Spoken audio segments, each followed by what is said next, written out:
हमने किया था लास्ट ओम्स लॉ स्टार्ट किया था, ठीक है। ओम्स लॉ क्या होता है ये तो हमें पता है, छोटी क्लासेस में हम पढ़ते हैं कि जो current flowing through the conductor होता है वो डायरेक्टली प्रोपोर्शनल होता है V के, है ना।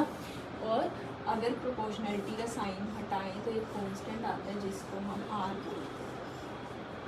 ये होता है Ohm's law V is equal to IR, जिसमें R हमारे पास क्या होता है, रेजिस्टेंस होती है, ठीक है। इसकी डिडक्शन भी की थी हमने, तो वो लास्ट क्लास में देख लेंगे। आज हमने पढ़ना है रेजिस्टेंस के बारे में, ठीक है। रेजिस्टेंस कौन सी प्रॉपर्टी बताई थी, कौन सी प्रॉपर्टी होती है रेजिस्टेंस, कंडक्टर की कौन सी प्रॉपर्टी होती है रेजिस्टेंस, जो करंट के फ्लो को रोकती है ना, रेजिस्ट करती है, फ्लो ऑफ द करंट को क्या करती है, रेजिस्ट करती है। अब रेजिस्टेंस वर्ड यूज हो तो वो प्रॉपर्टी है कंडक्टर की जिसकी वजह से करंट फ्लो करने में रेजिस्टेंस पैदा होती है ना, ये प्रॉपर्टी होगी। बट अगर वर्ड आए रेजिस्टर तो वो क्या है,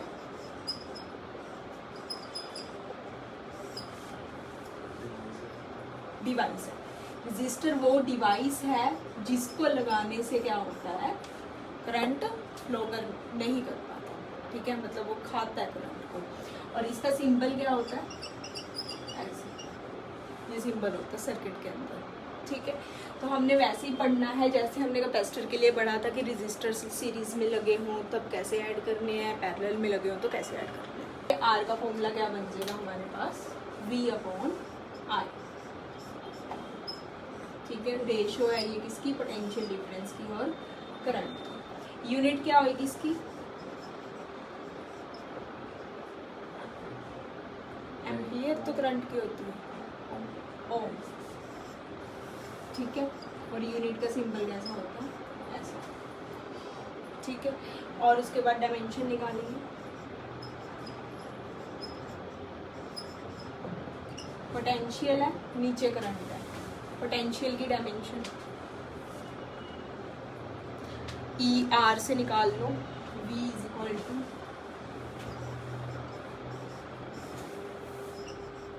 इससे निकाल लो ER आ जाएगा, या फिर वर्क डन से निकालो, V is equal to work done upon charge होता है, यहाँ से निकालो पोटेंशियल की। वर्क डन की क्या होती है, एनर्जी वाली, M1 L1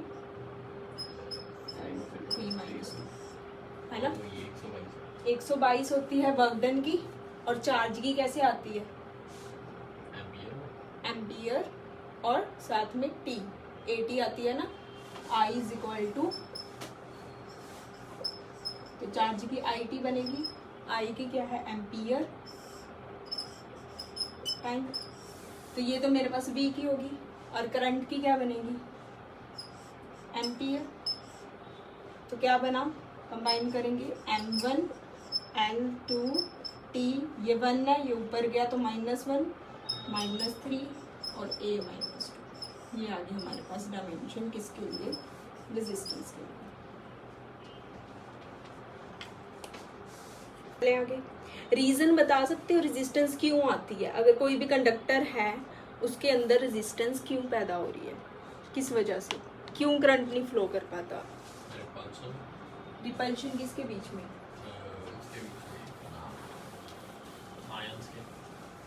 रिपल्शन कह सकते हैं, कोलिजन्स भी कहेंगे हम, मेन रीजन कोलिजन्स का है। इलेक्ट्रॉन्स कोलाइड करते हैं किसके साथ, जो भी कंडक्टर है उसकी एटम के साथ।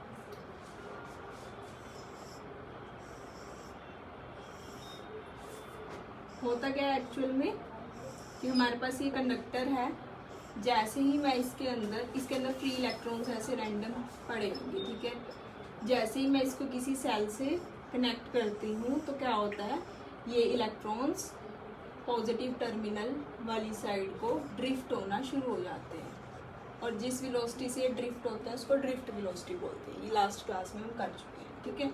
तो जब ये ड्रिफ्ट हो रहे होंगे उस टाइम पे इनकी कोलिजन्स बीच में क्या आ जाएंगी, एटम्स आ जाएंगे कंडक्टर के, ठीक है। तो उसके साथ कोलिजन्स होने लग जाती हैं, ठीक है, जिसकी वजह से इलेक्ट्रॉन रुक जाएगा, ठीक है, या फिर उसको टाइम लगेगा वहाँ से पास ऑन होके यहाँ तक पहुँचने में। तो वही कारण है किसका, रेजिस्टेंस को पैदा करने का, ठीक है। अब जो रेजिस्टेंस है किसी भी कंडक्टर की वो किस किस चीज़ पे डिपेंड करेगी? एक तो क्या किस पे डिपेंड करेगी? नेचर ऑफ द कंडक्टर, है ना, कंडक्टर कैसा है, कौन से मटेरियल से बना है। सेकंड लेंथ पे डिपेंड करेगी, और थर्ड एरिया। जितना ज्यादा एरिया होगा उतनी रेजिस्टेंस ज्यादा होगी या कम? अगर मेरे पास खुली जगह है तो उसमें रश ज्यादा होएगा या कम जगह में रश ज्यादा होएगा? खुली जगह में कम होएगा ना, तो रेजिस्टेंस कम होएगी।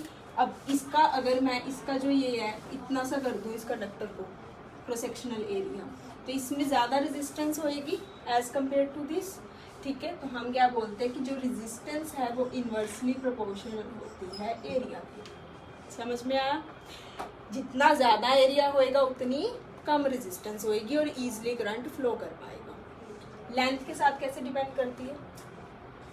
जितनी ज़्यादा लेंथ होएगी उतनी रेजिस्टेंस ज़्यादा होगी। ठीक है, डायरेक्टली प्रोपोर्शनल होती है।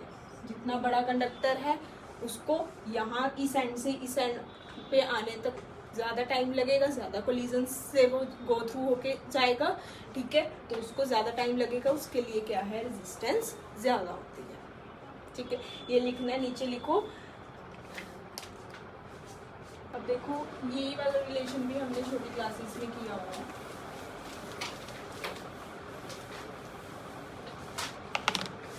हमने बोला आर क्या है, डायरेक्टली प्रोपोर्शनल है एल के फर्स्ट इक्वेशन। सेकंड हमने बोला आर इन्वर्सली प्रोपोर्शनल है एरिया के, सेकंड इक्वेशन। दोनों को कंबाइन करें तो क्या बनेगा, आर डायरेक्टली प्रोपोर्शनल है एल अपॉन ए के। और जैसे ही प्रोपोर्शनलिटी का साइन हटाएंगे तो एक रो नाम का कांस्टेंट आता है जिसको हम क्या बोल देते हैं, वेयर रो क्या है, रेजिस्टिविटी है। क्या है, रेजिस्टिविटी। यानी 10th क्लास में याद है कुछ, रो रेजिस्टिविटी याद है, या ये है, ये 10th क्लास में आंसरों के बाद आती है। ठीक है, तो where rho is the resistivity of the conductor, और रेजिस्टिविटी ही वो है जो किस पे डिपेंड करती है, मतलब नेचर पे कंडक्टर की। ठीक है, कंडक्टर का नेचर कैसा है, किस मटेरियल से बना है, वो वैल्यू कौन बताता है, रेजिस्टिविटी बताती है। अब देखो रेजिस्टिविटी किसको बताएगी, मटेरियल के बारे में बताएगी, मटेरियल के नेचर के बारे में बताएगी। ठीक है, यहाँ से इसका फॉर्मूला बनाए तो रो अगर मैं इसी साइड रहने दूँ तो रो का फॉर्मूला क्या बन जाएगा, आर ए अपॉन एल, ये बन जाएगा। ठीक है, अब देखो आर क्या है, रेजिस्टेंस जो किस पे डिपेंड करती है, नेचर पे। एरिया भी किस पे डिपेंड करेगा, कंडक्टर पे डिपेंड करेगा, और लेंथ भी कंडक्टर की होगी। तो रेजिस्टिविटी वो प्रॉपर्टी है जो किस पे डिपेंड करती है, मतलब जो क्या बताती है, नेचर ऑफ द मटेरियल के बारे में हमें बताती है। ठीक है, लिख लो इसको। और इसकी यूनिट क्या बनेगी,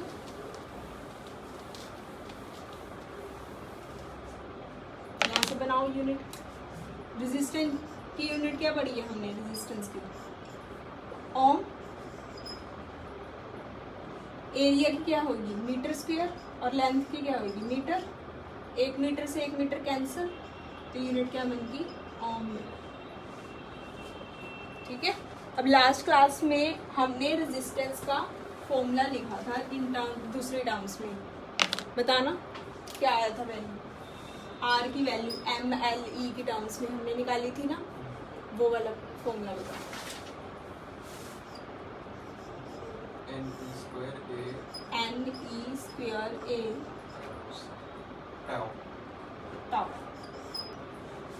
एक ये फॉर्मूला है हमारे पास रेजिस्टेंस का, और एक यहाँ से जो निकल के आया था वो क्या था, R is equal to rho L upon A, है ना। दोनों को कंपेयर करके रो की वैल्यू बताओ क्या होगी। यहाँ से देखो एल बाई ए अगर मैं सेपरेट करके इधर लिख लूँ तो क्या बच रहा है साथ में, m upon n e square tau बच रहा। दोनों इक्वेशंस को अगर कंपेयर करूँ तो ये वैल्यू किसकी होगी, रो की होगी। ठीक है, तो बस ये लिखना है कि रो की वैल्यू क्या होगी, ये होगी। दोनों इक्वेशंस लिखो, पहले इक्वेशन ये लिखो, फिर ये इक्वेशन लिखो, फिर यहाँ से बाय कंपेयरिंग मेरे पास नोट कर लिया, कर लिया ये। अब इसके बाद देखो यहाँ से मेरे पास ये रिलेशन आया है mne² अपॉन टाउ।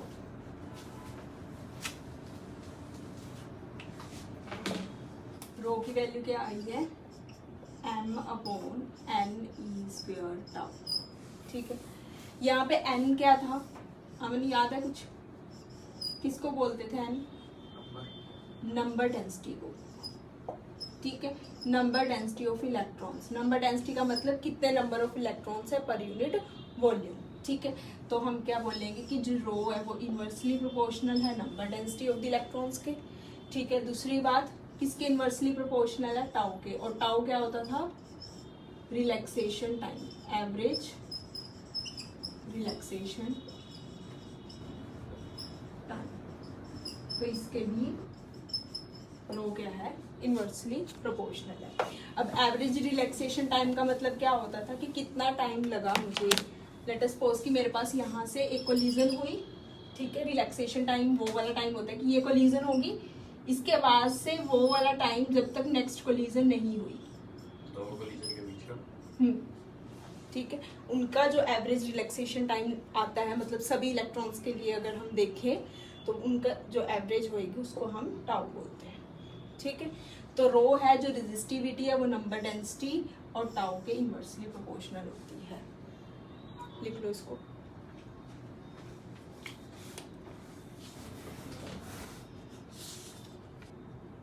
आगे जाके हम पढ़ेंगे कि जो रेजिस्टिविटी की वैल्यू है वो टेम्परेचर पे भी डिपेंड करती है। ठीक है, टेम्परेचर पे वो अलग अलग मटेरियल्स के लिए अलग अलग तरीके से डिपेंड करती है। बट अगर हम मेटल्स के लिए देखें तो जैसे जैसे टेम्परेचर इंक्रीज होता है, बताओ रेजिस्टिविटी कम होनी चाहिए या इंक्रीज होएगी? कम क्यों होएगी? कंडक्टर पिघलने लगेगा क्या? या तो बढ़नी चाहिए या तो सेम रहेगी। रेजिस्टिविटी बढ़ेगी, क्यों? टेम्परेचर की वजह से क्या होगी, इलेक्ट्रॉन्स को एनर्जी मिलेगी, वो ज्यादा जल्दी से मूव करना चाहेंगे, जितनी ज्यादा जल्दी से मूव करेंगे उतनी कोलिजन्स होंगी, और जितनी कोलिजन्स होंगी उतनी रेजिस्टेंस बढ़ जाएगी। ठीक है, कहने का मकसद ये था कि वो कैसे डिपेंड करती है। यहाँ से तो हमारे पास सिर्फ दो ही आए ना, एन और टाउ कि टेम्परेचर का रिलेशन इसके थ्रू आता है, रिलैक्सेशन टाइम। ये डिपेंड करेगा किसके ऊपर, टेम्परेचर के ऊपर। ठीक है, देखो मेरे पास क्या है कि जो टाउ है वो रिलैक्सेशन टाइम है, और जैसे टेम्परेचर इंक्रीज करेगा तो इस इलेक्ट्रॉन में एनर्जी आ जाएगी, तो ये जल्दी से यहाँ पहुँचने की कोशिश करेगा, और जल्दी से पहुँचेगा तो कोलिजन्स भी बहुत ज़्यादा जल्दी होंगी, तो ये वाला रिलैक्सेशन टाइम कम हो जाएगा, मतलब दो कोलिजन्स के बीच का टाइम कम हो जाएगा क्योंकि कोलिजन्स जल्दी होंगी। ठीक है, तो टाउ कम हो गया तो ये क्या होएगी, बढ़ जाएगी। यही लिख रहे हैं ना हम, तो वही लिखा है कि टेम्परेचर के साथ टाउ कम होगा, और टाउ इन्वर्सली प्रोपोर्शनल है रेजिस्टिविटी के, तो रेजिस्टिविटी इंक्रीज होगी। ठीक है,